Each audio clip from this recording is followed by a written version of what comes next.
బులెటిన్లో మరో breaking news చూస్తున్నాం. వేసవి సెలవులు ముగిసే క్రమంలో గత నెల రోజులుగా తిరుమల కొండపై భక్తుల రద్దీ విపరీతంగా పెరుగుతోంది. తాజాగా స్కూళ్లు ప్రారంభమైనప్పటికీ భక్తుల రద్దీ తగ్గడం లేదు. తాజాగా ఈ రోజు ఉదయం కూడా భక్తుల రద్దీ విపరీతంగా పెరిగింది.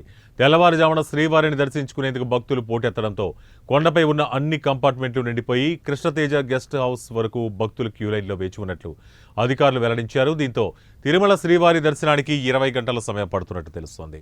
ఇదిలా ఉంటే నిన్న స్వామివారిని రికార్డు స్థాయిలో 80,440 మంది భక్తులు దర్శించుకున్నట్లు అధికారులు ప్రకటించారు.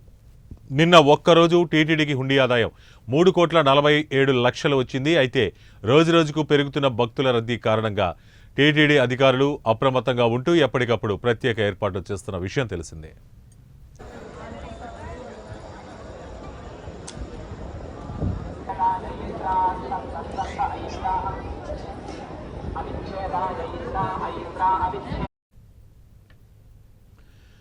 వేసవి సెలవులు ముగిసే క్రమంలో గత నెల రోజులుగా తిరుమల కొండపై భక్తుల రద్దీ విపరీతంగా కొనసాగుతోంది. తాజాగా స్కూళ్లు ప్రారంభమైనప్పటికీ భక్తుల రద్దీ మాత్రం తగ్గట్లేదు. తాజాగా ఈ రోజు ఉదయం కూడా భక్తుల రద్దీ విపరీతంగా పెరిగింది. తెల్లవారుజామున శ్రీవారిని దర్శించుకునేందుకు భక్తులు పోటెత్తడంతో కొండపై ఉన్న అన్ని కంపార్ట్మెంట్లు నిండిపోయి కృష్ణతేజ గెస్ట్ హౌస్ వరకు భక్తులు క్యూలైన్లో వేచి ఉన్నట్లు అధికారులు తెలిపారు.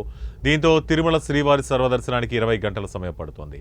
ఇదిలా ఉంటే నిన్న స్వామివారిని 80,440 మంది భక్తులు దర్శించుకున్నారు. ఇక హుండీ ఆదాయం 3,47,00,000 వచ్చింది. అయితే రోజురోజుకు పెరుగుతున్న భక్తుల రద్దీ కారణంగా టీటీడీ అధికారులు అప్రమత్తంగా ఉంటూ ఎప్పటికప్పుడు ప్రత్యేక ఏర్పాట్లు చేస్తున్న విషయం తెలిసిందే.